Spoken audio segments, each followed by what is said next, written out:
everybody wears clothes. Fashion really touches everyone's lives. You learn so much about how things are valued by what people throw away. Yeah, I can't say it's the most glamorous, but we've kind of found a way to make it sparkle. I'm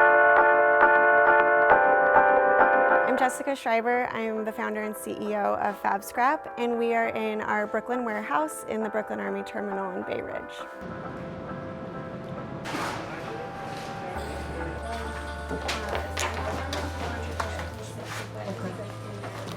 We jokingly at FABSCRAP call ourselves trash nerds. We want to eliminate textile waste. We're trying to reframe everything that's wasted instead as a resource or as excess. So what we're trying to do is recycle it or redistribute it so that it can avoid landfill and avoid incineration. FABSCRAP works with nearly 500 fashion brands across New York City, picking up 8,000 pounds of their waste every week.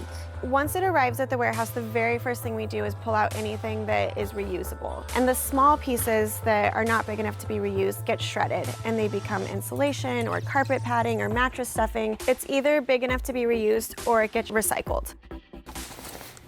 There's some string.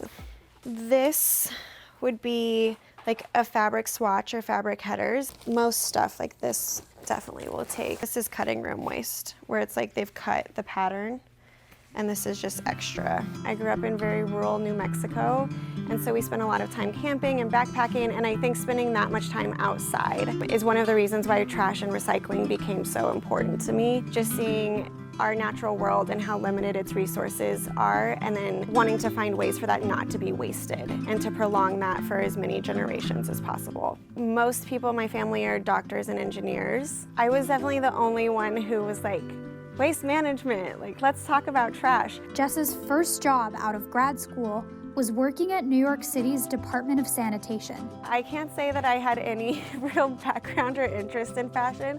I mean, working in waste management, I wasn't even that aware of what I was wearing to the office every day.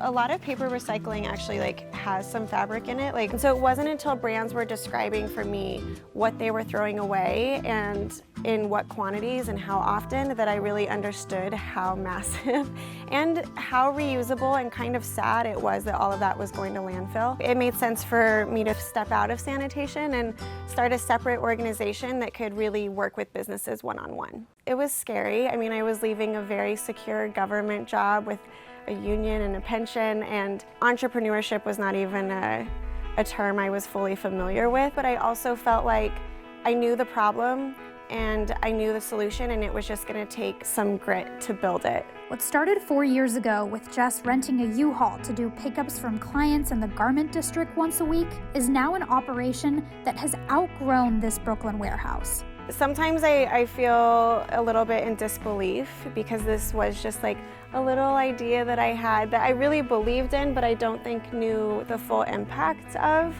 I think everyone in general has a duty to kind of be aware of the climate crisis in any industry and understand how your industry contributes to that problem and look for even really small steps that you can take to mitigate that. I think where I get most emotional is in the amount of volunteers that we've had and how many people are contributing their time and want to be part of the solution. It makes me really proud that we have a team.